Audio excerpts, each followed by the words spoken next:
जय महाकाल। आद्यकाली शक्ति साधना केंद्र में आपका स्वागत है। आज का हमारा विषय है कि साधक जो नवरात्र आने वाले हैं और इस नवरात्र के अवसर पर आपको क्या करना चाहिए, कौन सी साधना करनी चाहिए। क्या आपको महाविद्या साधना करनी चाहिए, नवरात्रि के 9 दिनों में आपको चंडी पाठ करना चाहिए, किसी साबर मंत्र का जाप करना चाहिए, किसी अन्य सहायक देवी देवता जैसे कि हनुमान जी, भैरव बाबा या इस तरीके की शक्तियों की आपको साधना आराधना करनी चाहिए। इससे जुड़ी हुई एक चर्चा के लिए आज हम लोग इस चैनल पर उपस्थित हुए। तो आज का हमारा विषय है कि आपको क्या करना चाहिए। देखिए, वास्तव में नवरात्रि है क्या, क्योंकि नवरात्रि वर्ष में 4 होती हैं, 2 गुप्त नवरात्रि, एक चैत नवरात्रि, एक शारदीय नवरात्रि। जहाँ तक चैत नवरात्रि का प्रश्न है, तो ये जो नवरात्रि अब आने वाली है 13 तारीख को, ये नवरात्रि चैत नवरात्रि कहलाती है और इसमें आपको शक्ति की आराधना विशेषकर करनी होती है। यूँ तो चारों ही नवरात्रों में शक्ति की आराधना होती है, किंतु चैत नवरात्रि का महत्व महाविद्या क्रम की उपासना के लिए, नव दुर्गा उपासना के लिए, चंडी पाठ के लिए, नवाण मंत्र की सिद्धि के लिए, सिद्धिकंजिका स्तोत्र या चंडी कवच इत्यादि की सिद्धि के लिए, महाविद्या पाठ की सिद्धि के लिए ये सर्वोत्तम समय है। इसके अलावा ये सर्वोत्तम समय है योगिनी साधना करने वालों के लिए, क्योंकि योगिनियाँ देवी की सहचरी होती हैं। यदि तमोगुणी शक्तियों की हम बात करें तो ये साधना उपयुक्त है भैरवी साधना करने के लिए, त्रिपुर भैरवी साधना। यहाँ मेरा भैरवी साधना करने का अर्थ आपके भैरवी चक्र या कौल तंत्र से नहीं है। ये साधना त्रिपुर भैरवी साधना की, और माँ भैरवी जिस प्रकार से 64 योगिनियाँ होती हैं उसी प्रकार से 52 भैरवी भी होती हैं, और उन 52 भैरवी में भी 8 भैरवी सबसे प्रधान मानी गई हैं। तो उन भैरवियों की साधना के लिए, क्योंकि काली माता की सहचरी योगिनियाँ नहीं होंगी, क्योंकि योगिनियाँ सात्विक होती हैं ज़्यादातर, और दूसरी बात योगिनियाँ माँ दुर्गा के साथ चलने वाली शक्तियों, योगिनियाँ माँ दुर्गा की सहचरी हैं, जबकि भैरवी डाकिनी ये माँ काली की सहचरी हैं। एक बात और आती है कि इसके अलावा यदि कोई कहे कि बुलाकी मसान, अब बुलाकी मसान के पीछे वास्तव में शक्ति आराधना का अर्थ है ना कि किसी भी शक्ति के, किसी भी देवता या किसी भी साध्य के पीछे क्रियान्वित शक्ति, वो क्रियान्वित शक्ति। अब बुलाकी मसान की क्रियान्वित शक्ति कौन है? माँ काली, काली के यान पे चलती हैं। बावरी की शक्ति का नाम क्या है? मोहिनी, श्यामा कौर मोहिनी, माता मदानन, वो शक्ति उपासना की साधना के अंतर्गत आ जाती हैं। माता मदानन न 9 दुर्गाओं में आती है, न 10 महाविद्याओं में आती है, न 64 योगिनी, न 52 भैरवी में, लेकिन इसके बावजूद माता मदानन शक्ति साधना के अंतर्गत आ जाएंगी।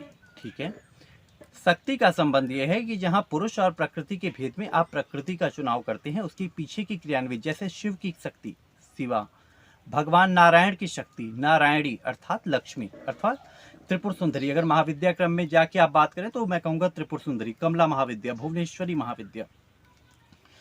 इसके अलावा अगर हम तमोगुणी शक्तियों में बात करें, भैरव, तो भैरव के साथ भैरवी।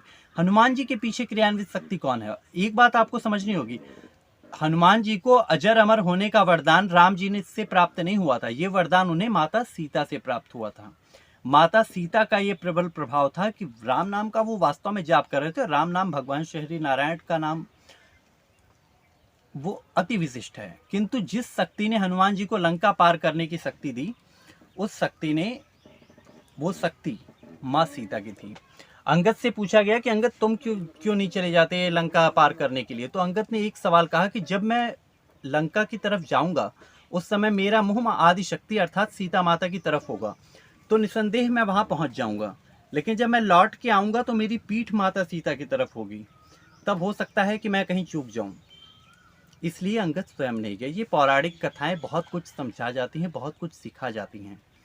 इनमें सत्यता असत्यता चाहे कुछ के विषय में मैं नहीं अधिक कहूँगा, लेकिन क्योंकि अब रामायण भी बहुत सारी रामायण है, 250 से ज़्यादा रामायण लिखी गई हैं। कंबन रामायण भी है, वाल्मीकि रामायण भी है, तुलसी रामायण भी है, रामचरितमानस जिसे कहते हैं, तो ये एक अलग विषय है। लेकिन इनके पीछे जो कार्य करने वाली शक्ति थी वो माँ सीता थी।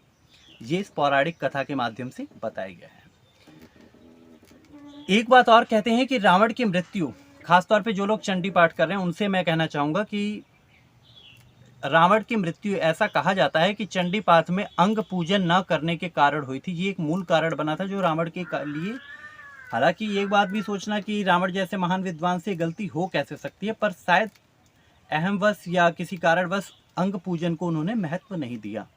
अंग पूजन अर्थात चंडी कवच, अर्गला स्त्रोत, कीलक, इसके अलावा रहस्य, प्राधानिक रहस्य, मूर्ति रहस्य, वैकृतिक रहस्य, सिद्ध कुंज का स्त्रोत, इन चीज़ों का पाठ न करने के कारण अगर इन्हें चंडी पाठ का अंग माना जाता है, ठीक है, तो हो सकता है उसने निकुंभला क्रम में या किसी क्रम में जाप किया हो, पाठ किया हो और पाठ के उपरांत अंग पूजन न दिए हों, ये शायद इनका कोई विशेष महत्व नहीं है।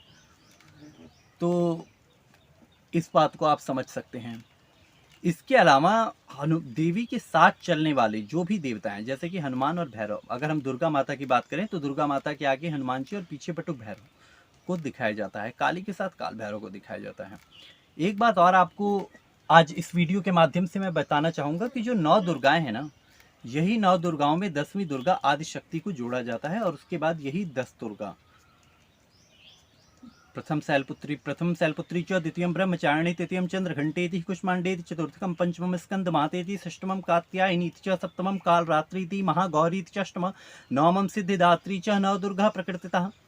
इसके अलावा महाविद्या के लिए क्या कहा है? कालितारा महाविद्या, षोडशी भुवनेश्वरी, भैरवी, छिन्न मस्तिका च, विद्या धूमावती तथा बगला सिद्ध विद्या च, मातंगी कमलात्मिका, एतः दश महाविद्या सिद्ध विद्या प्रकृतिता। ये 10 महाविद्याएं हैं। तो यही 9 दुर्गा एक एक दिन, जैसे आज प्रथम शैलपुत्री का दिन है, दूसरा 6वां दिन कात्यायनी का है, 7वां कालरात्रि का है। अब यहाँ भी आपको समझना होगा हर एक दुर्गा के विषय में विस्तार पूर्वक मैं आपको अगले वीडियो में बताऊंगा, लेकिन तो आपको समझाने के लिए आप ये समझ लें कि जिसे आप धूमावती माता मानते हैं वो वास्तव में कात्यायनी माता होती हैं, कात्यायनी दुर्गा होती हैं।